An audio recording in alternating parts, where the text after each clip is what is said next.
누가복음 2장 21절에서 24절 말씀입니다.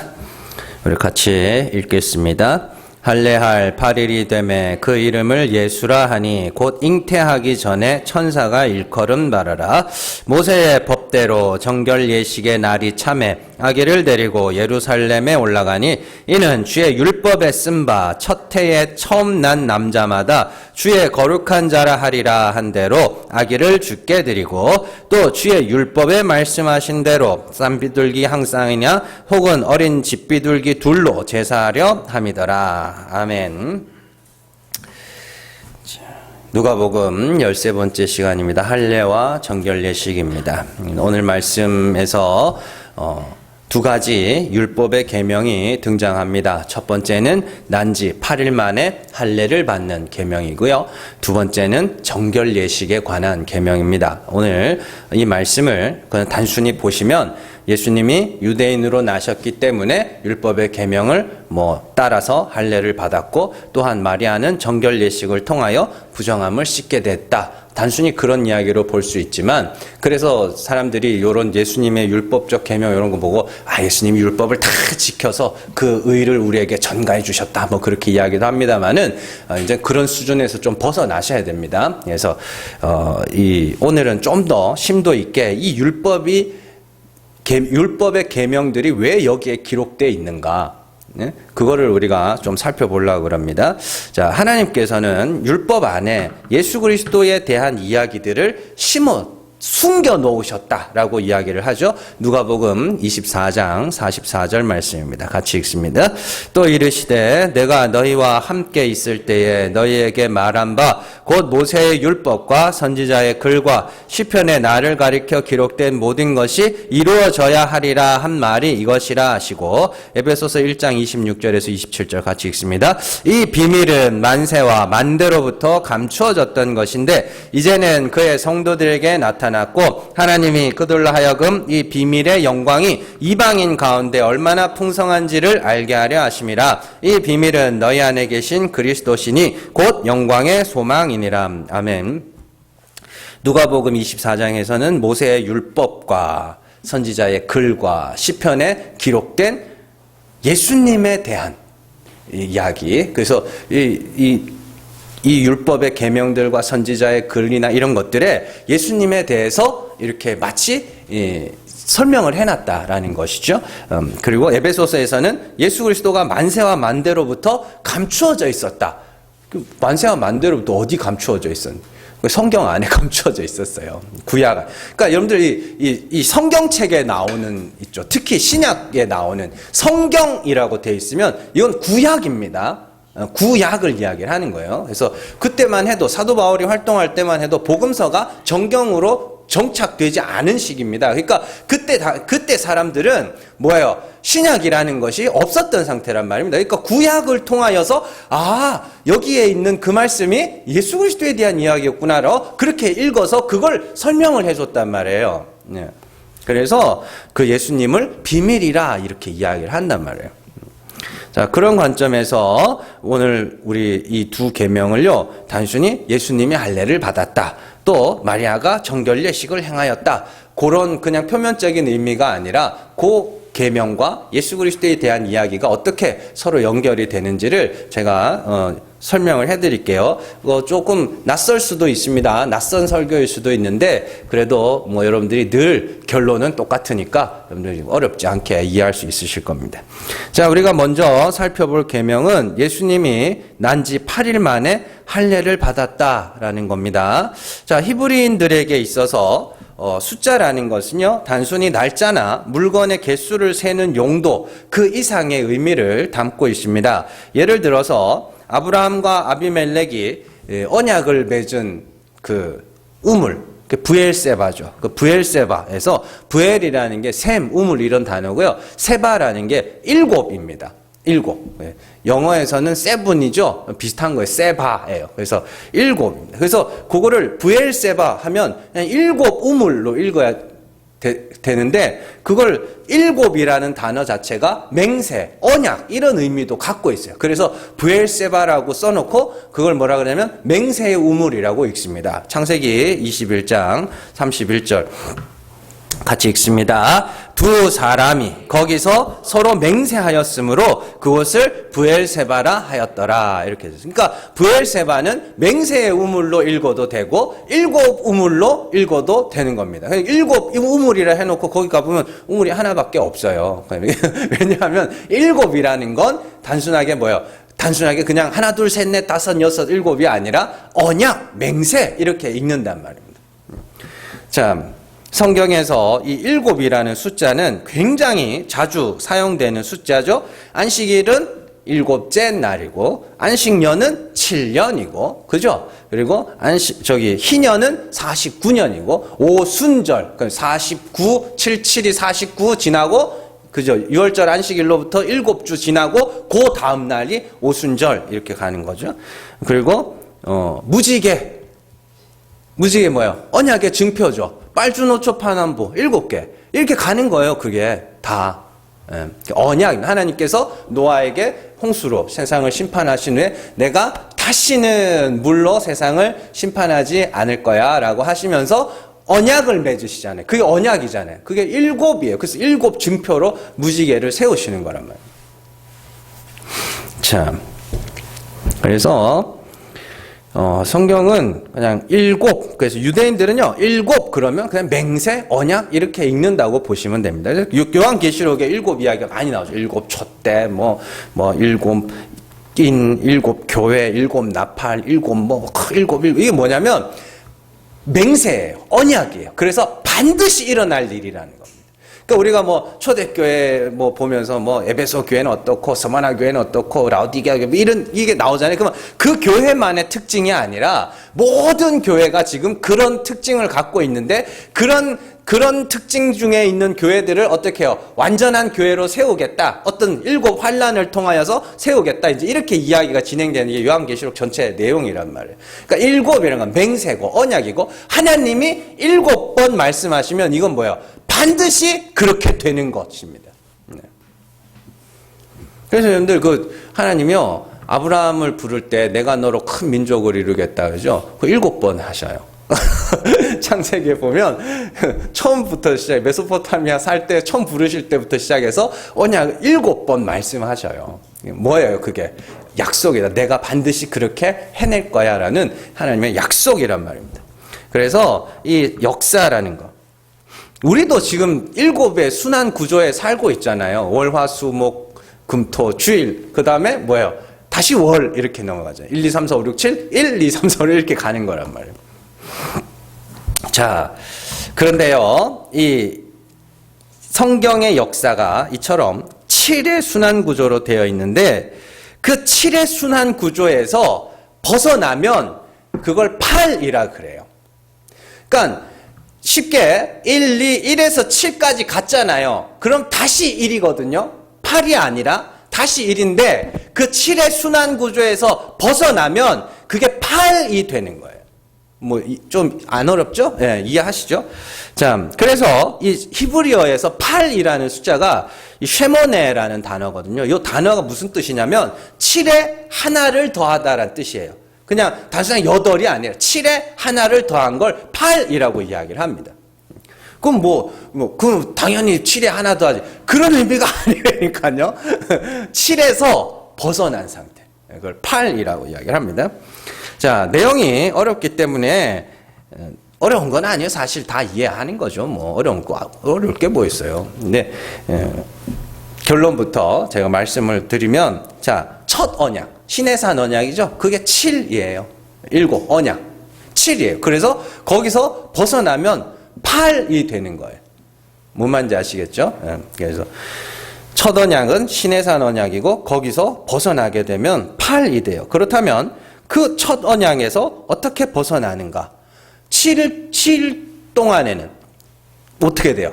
열심히 율법을 지켜 행하게 되죠. 그죠? 그 순환 구조입니다. 그래서 막 쌓았다가 하나 잘못하면 어떻게 돼요? 와라라 무너지죠. 그럼 또 쌓아가고 또 무너지고 또 쌓아가고 이렇게 된단 말이에요. 그게 7에 속한 자들입니다. 그런데 거기서 벗어나요. 어떻게 해요? 죽어야 돼요. 율법에 대하여 죽을 때 거기서 벗어나서 8이 되는 겁니다. 자, 이해를 돕기 위해서 제가 불교의 이야기를 잠깐만 해드릴게요. 제가 뭐 불교에 통달한 사람은 아닙니다만은 조금 알아요. 그래서 불교의 최종 목표가 뭐예요? 불교의 최종 목표는 다음 생에 잘 태어나는 게 아닙니다. 예. 윤회라 그러죠. 윤회. 그래서 불교의 최종 목표는요. 윤회의 굴레에서 윤회가 바퀴 윤자의 돌 회자입니다. 그래서 늘 순환 구조예요. 그 바퀴가 돌듯이 계속 도는 게. 그래서 어떤 때는 어떻게 해요? 부잣집에 태어났다가 여기서 이 생에서 뭐 죄를 많이 지으면 다음에는 막 벌레로 태어났다가 뭐 어떤 때는 짐승으로 태어났다가 그게 이렇게 가는 거거든요. 그래서 뭐 그걸 뭐 또 거기서 불교에서 또 한 갈래로 가면 육도 환생 막 이러면서 뭐 지옥에 가고 막 이상한 해요. 그러니까 얘네들은 뭐냐면 이 땅에서 잘 살면 다음 생에 좋게 태어난다. 이거는 올바른 불교가 아닙니다. 그럼 불교의 목적이 아니에요. 이 수레바퀴에서 벗어나야 돼요. 그걸 해탈이라고 합니다. 그래서 그럼 어떻게 벗어나느냐? 진리를 알면 돼요. 진리를 알면 윤회의 수레바퀴에서 벗어나요. 다음 생에 다시 안 태어나도 되는 거예요. 그래서 벗어난 자를 뭐라 그래요? 부처라 그래요. 그래서 그들이 해탈하기 위해서는 진리를 깨달아야 된다. 윤회의 그 과정을 통해서 이렇게도 태어났다가 부잣집에도 태어났다가 벌레로도 태어났다가 뭐 이렇게도 태어났다가 이런 계속 그 윤회의 과정을 통해서 깨달음을 얻어야 돼. 진리를 깨달으면 비로소 거기서 벗어나게 된. 이게 이제 해탈의 과정이죠. 그래서 불교인들이 서로 인사할 때 어떻게 해요? 성불하세요. 그래요. 성불하세요가 뭐야? 부처님이 되세요예요. 부처는, 불교에서 부처는 어떤 내 밖에 어떤 존재하는 그런 신이 아니라 내가 되어야 하는 목표입니다. 그래서 성불하세요, 성불하세요. 윤회 굴레에서 벗어나서. 그래서 윤회 안에 있을 때는 어떻게 태어나든지 간에 고뇌와 번뇌가 있을 뿐이다. 뭐 그런 이야기를 하죠. 자, 이 윤회의 과정을요, 제가 율법과 은혜의 이야기로 이해하시면 됩니다. 자, 갈라디아서 3장 10절 말씀.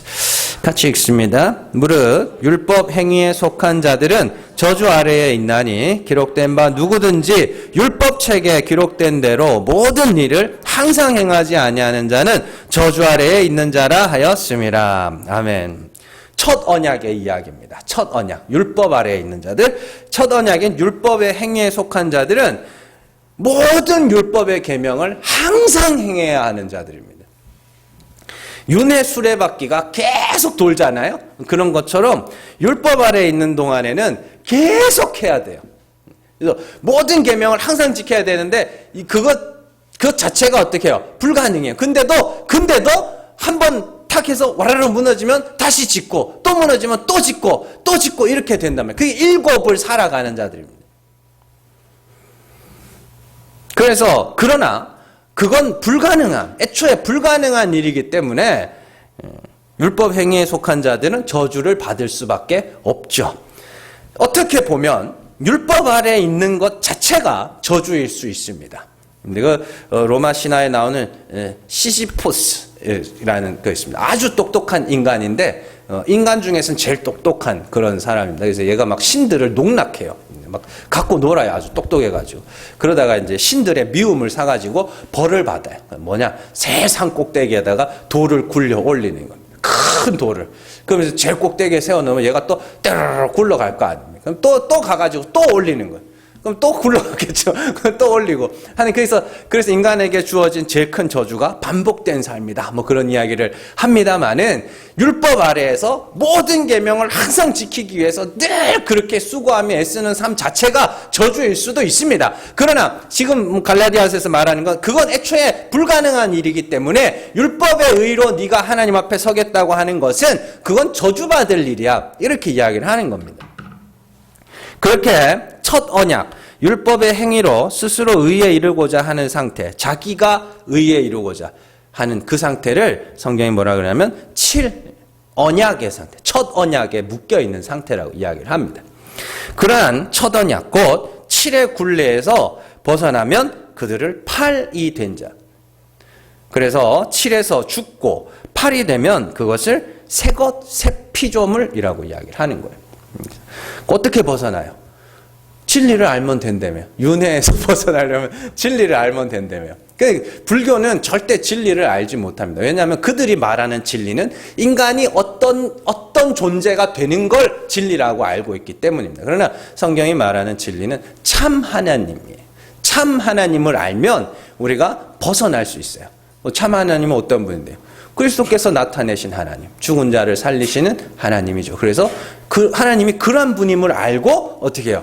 그 일곱에 대하여 죽어버리면 돼요. 하나님의 긍휼의 자리로 나가서 죽으면 되는 겁니다. 참, 죽어라 그러니까 안 좋게 들릴 수도 있는데, 여러분들 어떤 사람이 어떻게 뭐 사고가 났는지 하여튼 그래가지고 죽기 일보 직전까지 갔던 사람이 있어요. 그래서 자기가 죽어가는 걸 느꼈대요. 그러다 기적적으로 살아나가지고 이제 글을 쓴 게 있어요. 이게 뭐냐면, 다 이게 심장이 멈춰지는 게 이렇게 느껴지더래요. 그래서, 이제 나는 죽는구나. 라고 딱 생에 대한 의지를 딱 끊는 순간요. 진짜 세상에선 단 한 번도 느껴보지 못한 자유를 느꼈대요. 정말로요. 그러면서 모든 고민과 모든 근심들이 아무 의미 없다는 게 느껴지더래요. 딱 죽을 때가 되니까. 그러면서 정말 자유롭다는 걸 느꼈대요. 그러다가 다시 이제 이게 뻥뻥하고 했겠죠. 그죠? 그러면서 이렇게 의식이 돌아오기 시작하면 자기가 심장이 다시 뛰는 걸 느끼면서 갑자기 저 멀리 갔던 걱정거리들이 확 찾아오더래요. 예. 여러분들 그러다고 막 죽으란 소리는 아닙니다. 하나님께서 필요해서 살게 하시는 겁니다. 그래서 죽으라는 것은 내가 율법에 대하여 내가 의에 이르겠다고 하는 그 마음을 죽으라는 소리입니다. 참 그렇게 일곱에 대하여 죽고 팔로 살아난 자들을 새로운 피조물, 새 것이라고 부르는 겁니다. 난지 8일 만에 할례를 받는다는 것은 그런 의미를 갖고 있어요. 일곱에 대하여 죽고 여덟로 살아났다는 뜻입니다. 할례라는 자체가. 자, 할례라는 것 자체가 뭐예요? 인간의 불가능함을 상징하는 것이며 동시에 하나님의 은혜를 상징하는 의식이죠. 구약에서 할례 이야기로 가장 유명한 이야기가 아브라함의 이야기와 이스라엘이 길갈에서 받았던 그 할례에 대한 이야기죠. 아브라함의 할례를 받았던 때가 언제? 99세 때죠. 그때 상태가 어땠어요? 나의 완전한 불가능. 그리고 이제 아들을 주신다면 이건 100% 하나님이 주신 것이라고 인정할 수밖에 없는 그 상태. 그걸 할례라 그래요. 아브라함이 거기서 뭐 했다 그래요? 죽었다고 그래요. 나는 안 되는구나라는 걸 거기서 깨달은 그 상태를 할례. 그러나 이제는 하나님이 주셔야만 얻을 수 있다는 그 상태, 그 인간의 완전한 불가능과 전적인 하나님의 은혜의 그 딱 접합지점, 하늘과 땅이 만나는 곳에 풍천장어 말고 그 인간의 완전한 불가능과 전적인 하나님의 은혜가 만나는 그 지점, 그걸 할례라고 이야기를 한단 말이에요. 자, 이스라엘 백성들이 길갈에서 받았던 할례도 마찬가지죠. 이스라엘 백성들이 광야 40년 동안 하나님이 하신 일이 뭐예요? 전쟁을 해야 되는데, 가나안에 들어가서 전쟁을 해야 되는데 군사가 다 죽었네. 군사가 다 죽었다고 나와요. 여호수아에 보면 하나님이 광야 40년 군사를 다 죽였어요. 그러면 내가 뭐예요? 이스라엘 족속은 이제 자기 힘으로는 가나안 땅을 얻을 확률이 0이죠. 없어요. 그런데 이제 이 땅을 얻으려면 어떻게 해요? 하나님이 얻게 하시는 방법밖에 없죠.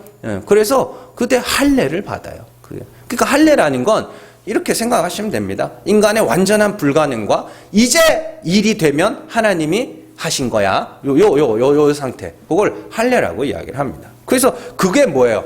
8이에요. 그게. 육신을 의지하는 상태는 7일이니까 무조건. 근데 육신이 죽고 육의 몸을 벗는다 그러죠? 육신이 죽고 전적인 하나님의 은혜만을 의지하는 그 상태를 8이라고 해요. 그걸 새로운 것, 새 것이라고 이야기를 한단 말입니다.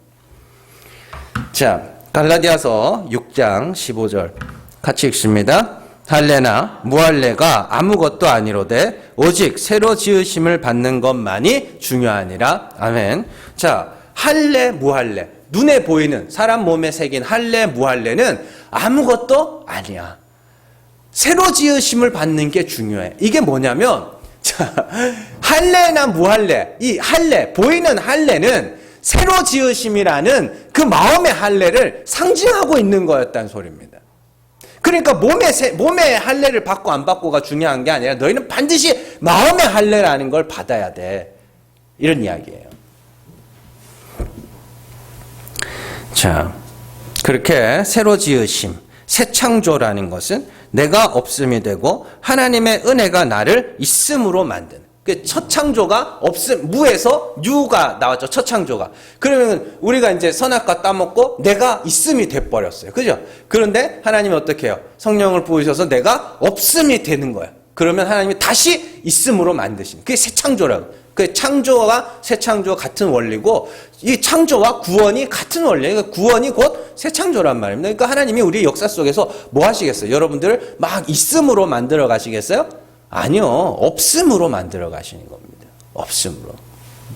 하나님 은혜 아니면 안 되는 자로 만들어 가시는 거예요. 그게 새 창조 안에 있는 역할입니다. 할례의 이야기고요.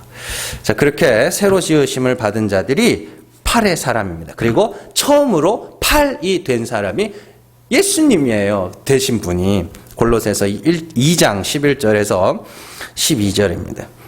같이 읽습니다. 또 그 안에서 너희가 손으로 하지 아니한 할례를 받았으니 곧 육의 몸을 벗는 것이요 그리스도의 할례니라. 너희가 세례로 그리스도와 함께 장사되고 또 죽은 자들 가운데서 그를 일으키신 하나님의 역사를 믿음으로 말미암아 그 안에서 함께 일으키심을 받았느니라. 아멘.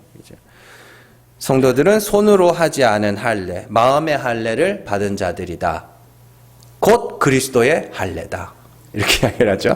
참, 그 마음의 할례는 뭐라 그래요? 육의 몸을 벗는 것이며 세례이며 그리스도와 함께 죽는 거야. 그렇게 그리스도와 함께 죽을 수 있었던 이유를 뭐라 그래요? 그리스도를 죽은 자 가운데서 살리신 이의 역사를 믿음. 하나님이 그리스도를 죽은 자 가운데서 살리시는 것을 보고 우리도 뭐 한 거예요? 그리스도와 함께 죽었다. 그게 세례다. 육의 몸을 벗는 거다. 이렇게 이야기하는 거죠. 그러면 그 하나님을 알지 못하면 절대로 못 죽는다는 소리입니다. 계속 7 안에서 법 아래에서 계속해서 내가 이렇게 하면 하나님이 이렇게 해주겠지. 내가 이렇게 하면 구원이 이르겠지. 내가 이렇게 하면 그래서 또 내가 죄를 지으면 또 막 불안해하고 막 그렇게 된다. 이것이 새 창조이며 거듭남입니다. 거듭남이라는 것은 제가 늘 말씀드리지만 이전과 다른 삶을 사는 게 아니라 죽었다가 살아나는 걸 거듭남이라고 했어요. 그래서 사도 바울이 뭐라 그래요? 골로새서 아까 읽었던 골로새서 말씀에서 이미 살아있는 것처럼 이야기하죠. 그죠? 그러나 그건 제가 늘 말씀드리죠. 반드시 살리실 것이기 때문에 이미 살아난 것처럼 그렇게 이야기를 하는 거예요. 어떤 데는 살아날 거라고 이야기를 해요. 미래로도 말하고 과거로도 말하고. 왜요? 하나님이 반드시 하실 것이기 때문에. 하나님은 늘 회전하는 그림자도 없으신 늘 동일하게 일하시는 하나님이기 때문에 하나님은 반드시 그렇게 하실 거란 말이에요. 그리스도께서 하나님을 진리를 우리에게 나타내신 거예요. 그게. 우리는 여기서 중요한 게 뭐냐면 7을 거쳐야 8이 된다는 겁니다. 단순하게 처음부터 8이 되는 없어요. 그런 건. 그건 게으름인 겁니다. 7을 거쳐야 8이 되는 겁니다.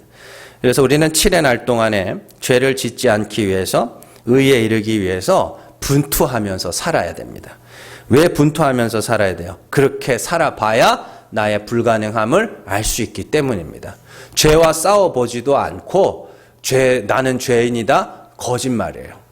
그거 큰 거짓말입니다. 하나님을 기만하는 거예요. 여러분들 사소한 거짓말도 멀리해야 하고 미워하는 것도 살인이라 그랬으니까 절대로 사람을 미워하지 않아야 됩니다. 음란한 것을 보고 음란한 것을 즐기는 것도 멀리해야 됩니다.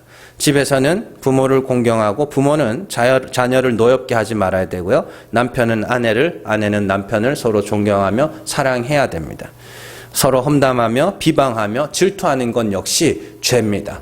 그 여러분들은 그걸 안 하기 위해서 열심히 살아야 됩니다. 해보셨어요? 그렇게? 그렇게 해보셨냐고. 단 한 번이라도 죄를 안 짓기 위해서 그렇게 분투를 해보셨냐고. 여러분들, 예수 믿는 사람들 중에 동성애자들이 있습니다.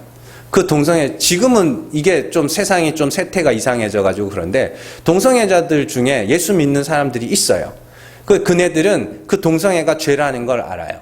그래서 그 죄를 안 짓기 위해서 상담도 다녀보고요. 그거 막 진짜 자기 몸을 해해가면서까지 죄와 싸워봤습니다. 여러분들, 우리가 감히 그런 사람들을 욕하고 손가락질할 자격이 있습니까? 여러분들 죄와 한번 싸워보셨어요? 그렇게 피 터지게? 그렇게 싸워보셔야 돼요. 그래야 우리는 우리의 한계를 알아요. 그러니까 너무 쉽게 막 말하는 거예요, 사람들이. 죄와 싸워보셔야 됩니다. 열심히 분투하셔야 됩니다. 그런 후에 하나님 안 되네요 하고 나오는 겁니다. 그래야 애통이 있는 거죠. 자기 한계를 알아야 거기서 애통이 나오는 거죠. 한계도 모르는데 무슨 애통이 나옵니까, 거기서. 그 애통이 있어야 기쁨도 아는 거죠. 그러니까 그 7의 날 동안에 최선을 다해서 살아야 됩니다. 뭐 하기 위해서요? 안 된다는 걸 알기 위해서. 그래서 7의 날 동안에 내 한계를 체험하면 체험할수록 8이 된 자들이 하나님의 은혜로 감사하게 되는 거예요. 자, 이 구원의 과정을 우리가 기도로 제가 설명을 해드릴게요. 성경은 하나님은 구하지 않으면 주지 않으시는 분으로 우리에게 설명을 해주시죠. 에스겔 36장 37절 말씀 같이 읽습니다. 주 여호와께서 이같이 말씀하셨느니라. 그래도 이스라엘 족속이 이같이 자기들에게 이루어 주기를 내게 구하여야 할지라. 내가 그들의 수요를 양떼같이 많아지게 하되. 자, 마태복음 7장 7절에서 8절 같이 읽습니다.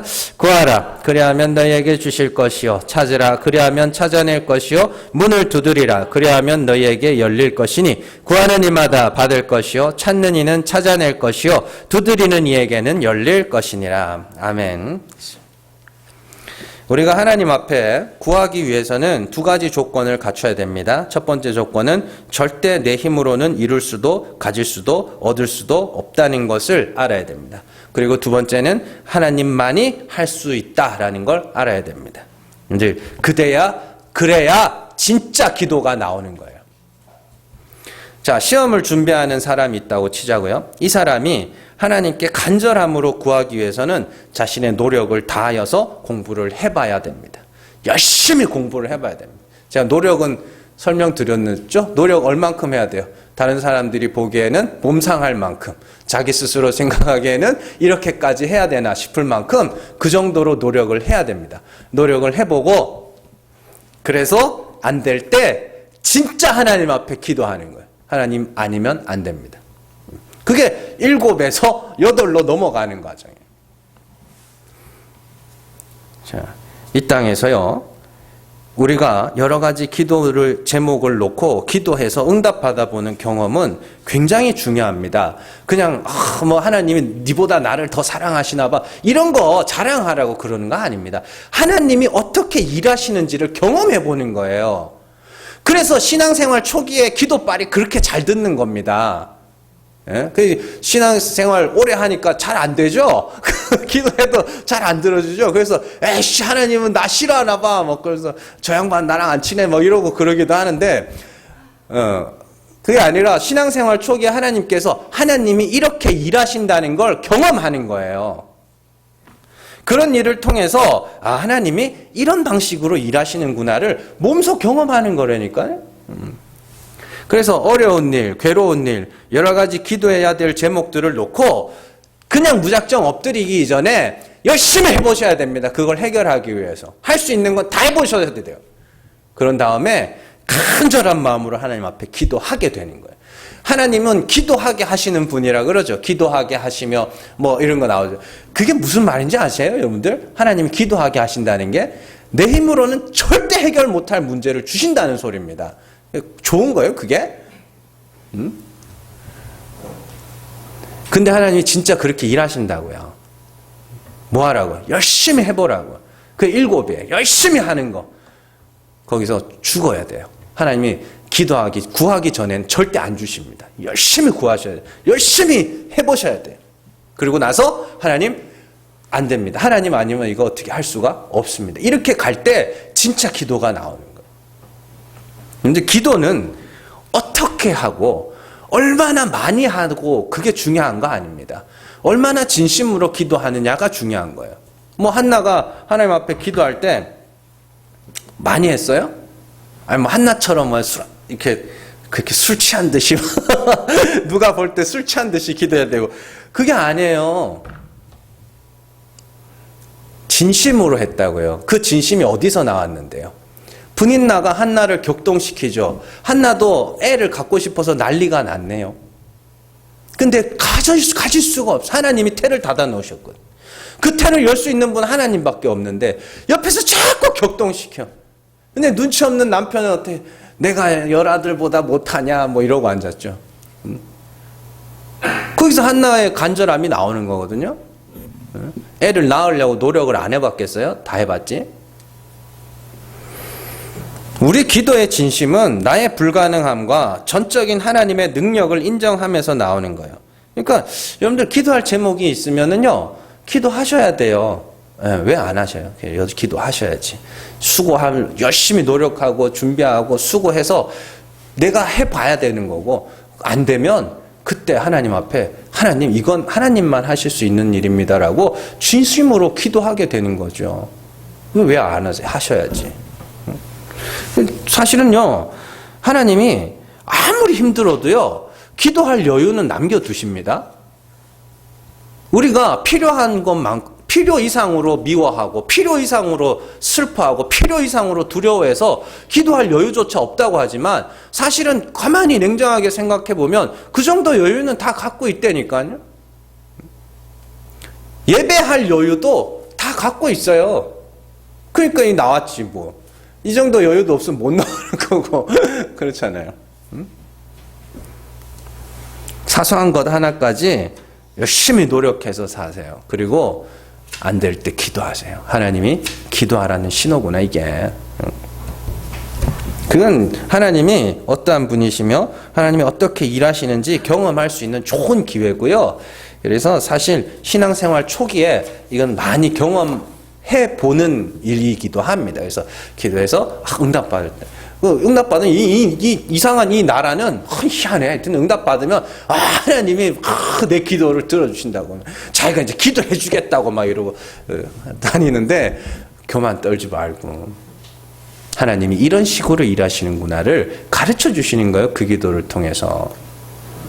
그리고 그것이 그런 원리가 그대로 구원에 적용이 되는 것이죠.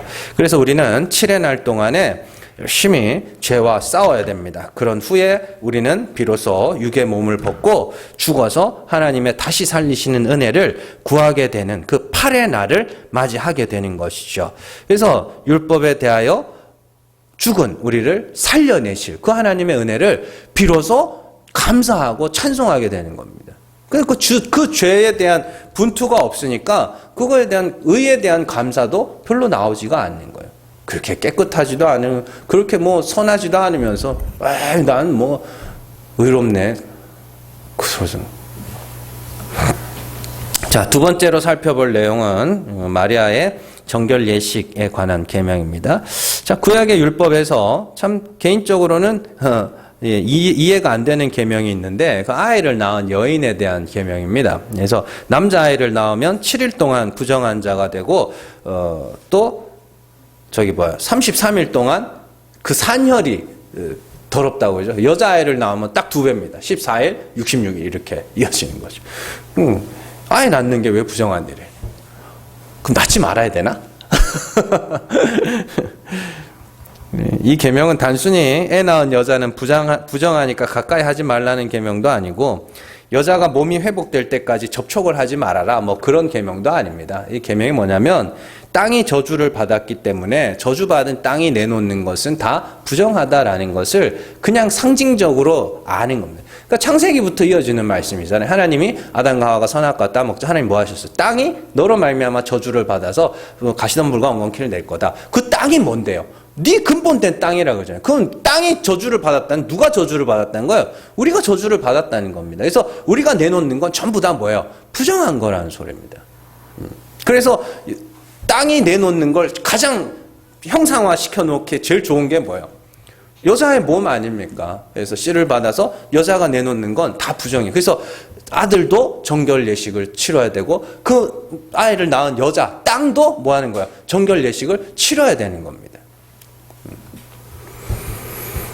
자, 그리고 재밌는 게 하나 나오는데요. 이 정결 예식에 쓰는 제물이 산비둘기 한 쌍이나 집비둘기 한 쌍으로 이렇게 한다 이렇게 되어 있는데 사실은요 소를 드려도 되거든요. 소. 그런데 재밌어요. 이게 제가 보면서 이스라엘이 제물로 드리는 것 중에 제일 좋은 게 뭐냐면 소입니다. 소. 그래서 다윗의 시편에는 황소를 드림보다 뭐 이렇게 나오죠. 이게 뭐냐면 소라는 단어, 제물로 드리는 소라는 단어가 토르예요. 토르. 여기서 나오는 게 토라거든요. 율법, 계명, 토르입니다. 그런데 오늘 말씀하면 집비둘기 있죠? 집비둘기. 요것도 토르예요.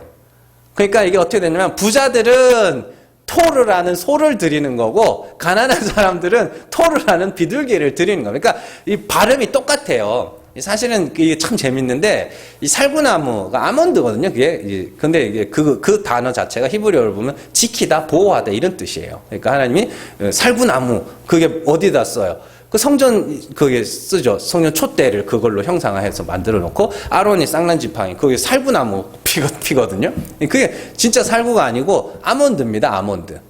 그 단어 자체가 하나님 지키다, 보호하다. 내가 너를 뭐 할 거야? 지킬 거예요. 예레미야서 같은 데 보면 나오죠. 네가 뭘 보느냐? 살구나무를 봅니다. 그래, 내가 지켜줄게. 이게 이제 그렇게 이어지는 그런 이야기거든요. 이게 그런 이 워드 플레이들이 나와요, 성경에. 그래서 토르, 부자는 소를 토르로 드리고 가난한 사람은 비둘기를 토르로 드립니다. 그러니까 집비둘기, 뭐 산비둘기 이렇게 나오는데 하나는 또 아인이라 그래가지고 이게 포도주라는 뜻입니다. 그 단어 자체가. 자, 어쨌든 오늘 말씀에서 마리아는 자신의 정결 예식을 위해서 아들을 낳은 뒤에 예루살렘에 가서 거기서 비둘기를 들여서 정결 예식을 치르려고 합니다. 그런데 오늘 말씀에서 23절에 율법에 쓴 바 첫 해에서 처음 난 남자마다 주의 거룩한 자라 한 대로 아기를 주께 드렸다라는 말이 나오죠. 그래서 이게 참 재밌어요. 이 말씀은 예수 그리스도께서 구약의 율법이 말하는 첫 해에서 처음 난 거룩한 자라는 뜻입니다. 자, 출애굽기 13장 2절 같이 읽습니다. 이스라엘 자손 중에서 사람이나 짐승을 막론하고 태에서 처음 난 모든 것은 다 거룩히 구별하여 내게 돌리라. 이는 내 것이니라 하시니라. 12절 같이 읽습니다. 너는 태에서 처음 난 모든 것과 내게 있는 가축의 태에서 처음 난 것을 다 구별하여 여호와께 돌리라. 수컷은 여호와의 것이니라. 아멘. 자, 사람이든 짐승이든 태에서 처음 난 모든 것은 하나님의 것이라 이야기를 합니다. 자, 그것은 하나님께 드려라 라고 이야기를 하죠. 자, 이 말씀을 다르게 보면 이렇게 됩니다. 그 이스라엘 백성들의 율법에 기록된 처음 난 것들이 다 뭐냐면 예수 그리스도의 모형들이라 이 이야기입니다. 이 율법의 계명이 나오게 된 이유가 뭐냐면 하나님께서 출애굽할 때 그 양이 죽어서 그 양의 피가 발린 집안에 있는 사람들이 살았잖아요. 근데 그 양의 피가 발린 집안에서 살아난 이스라엘 사람들을 하나님이 전부 다 내 장자라고 이야기를 합니다. 그 출애굽기 4장 22절 같이 읽습니다. 너는 바로에게 이르기를 여호와의 말씀에 이스라엘은 내 아들 내 장자라. 그러면 6월절 첫날에 다 뭐 했어야 되는 거예요? 그 어린 양이 아니었으면 다 뭐 했어야 돼요? 죽었어야 돼요. 왜? 장자니까 다. 예. 그런데 처음 것 그게 죽음으로 말미암아 그 이스라엘이라는 사람들이 다 살아난 거 아닙니까? 근데 그들도 이스라엘 백성들도 애굽 사람처럼 뭐 했어야 돼요? 그 피가 아니면 죽었어야 될 자들입니다. 그런데 그들이 어떻게 해서 살게 됐어요? 그 어린 양의 피로 말미암아 살게 되죠. 그걸 기억하라는 의미로 처음 것들은 다 내게 돌리라 이렇게 이야기를 하는 것이죠.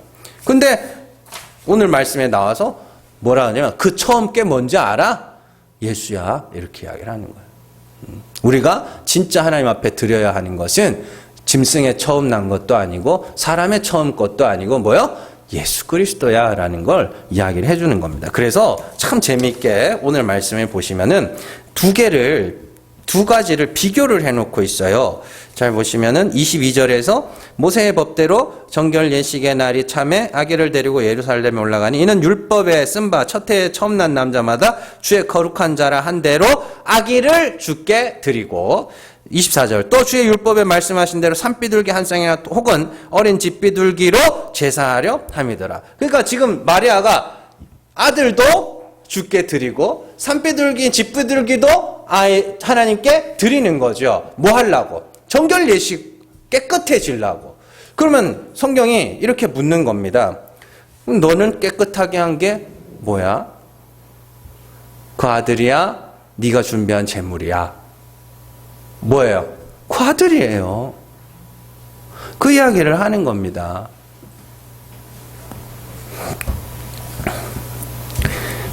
우리가 아무리 깨끗하게 살고 아무리 크고 좋은 것으로 하나님 앞에 드린다고 할지라도 그것으로는 우리가 정결하게 될 수 없어요. 뭘 드려야 돼요? 예수 그리스도 그 은혜를 아는 자 그들이 하나님 앞에서 정결한 자예요. 여러분들 이 복음의 진리를 말하다 보면은 참 사람들이 쉽게 빠질 수 있는 함정이 있어요. 첫 번째는 하나님의 진리를 자신의 게으름과 자신의 죄를 정당화하고 합리화하기 위해서 사용한다는 겁니다.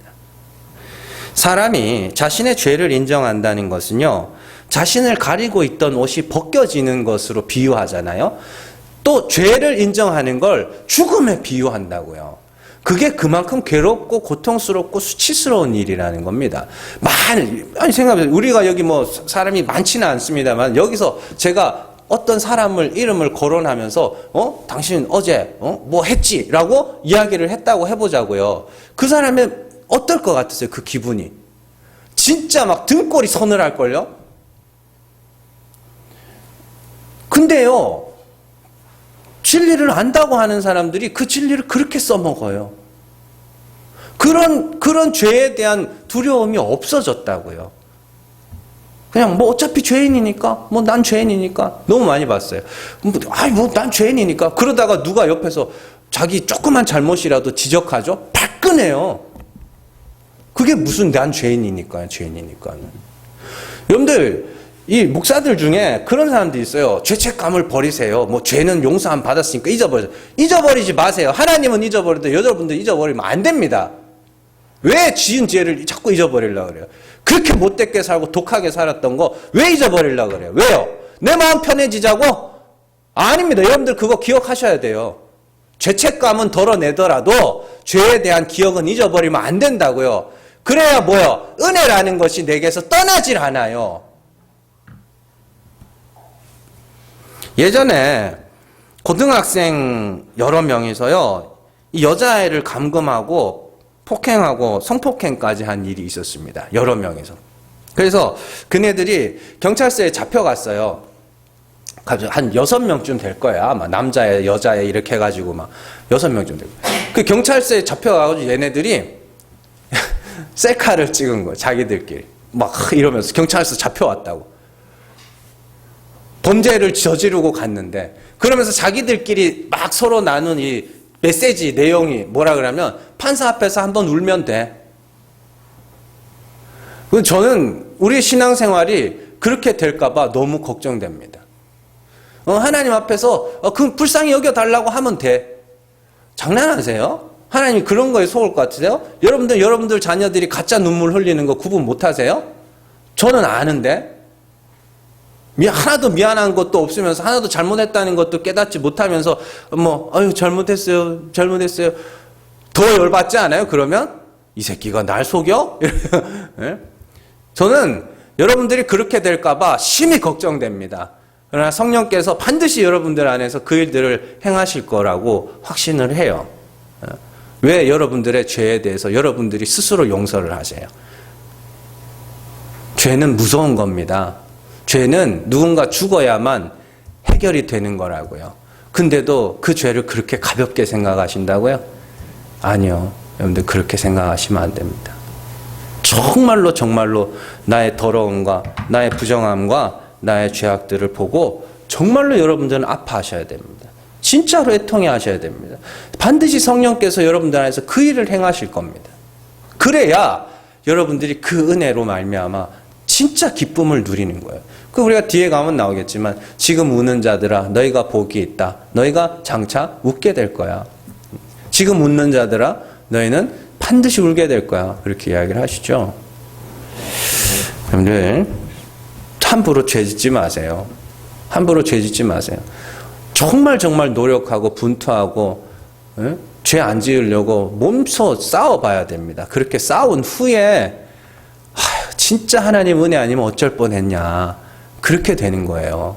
그게 없는데 그 7의 과정을 거치지 못했는데 바로 8로 넘어간다?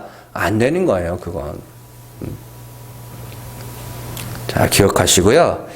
정말로 내 죄의 무서움을 충분히 깨달으시고 그로 인해서 탄식도 해보시고 울어도 보시고 하나님 나는 왜 이것밖에 안 됩니까? 하나님 정말 내 죄 이거 어떡합니까? 라는 그러한 두려움도 겪어보시고 그런 다음에 그래서 예수 그리스도가 십자가에 오르셨구나. 그래서 하나님의 은혜가 아니면 나는 구원에 이를 수 없는 자구나라는 것을 배울 때 정말 사도들처럼 그 복음을 위해서 자신의 목숨까지도 내놓을 수 있는 그 정도 수준이 되는 겁니다. 아니 그 사도들이 하나님께서 뭐 해가지고 그랬겠어요? 야 내가 전도 사도하면 내가 너한테 그 큰 아파트 살게 해줄게. 또 뭐 큰 1억 천금을 노리게 해줄게. 팔자 고치게 해줄게.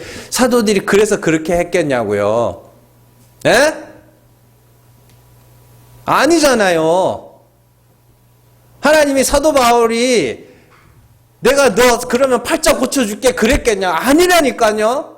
그러니까 여러분들이 은혜를 아셔야 돼요. 은혜를 알려면 죄를 알아야 되는 건데 그 죄가 여러분 진짜 무섭게 느껴져야 되는 겁니다. 함부로 죄 짓지 마세요. 열심히 싸우셔요. 분투하셔야 돼요. 공부하는 학생들 열심히 공부해야 됩니다. 일하시는 분들 열심히 일하셔야 됩니다. 그런 후에 내 한계가 여기까지구나. 경험하는 거고요. 기도도 하는 거고요. 자, 여러분들 정말로 하나님의 사랑이 여러분들을 강권하여서 정말로 예수 아니면 안 되고 자랑할 것이 예수밖에 없는 자로 만들어가는 역사 있기를 주님의 이름으로 축원합니다. 기도하겠습니다.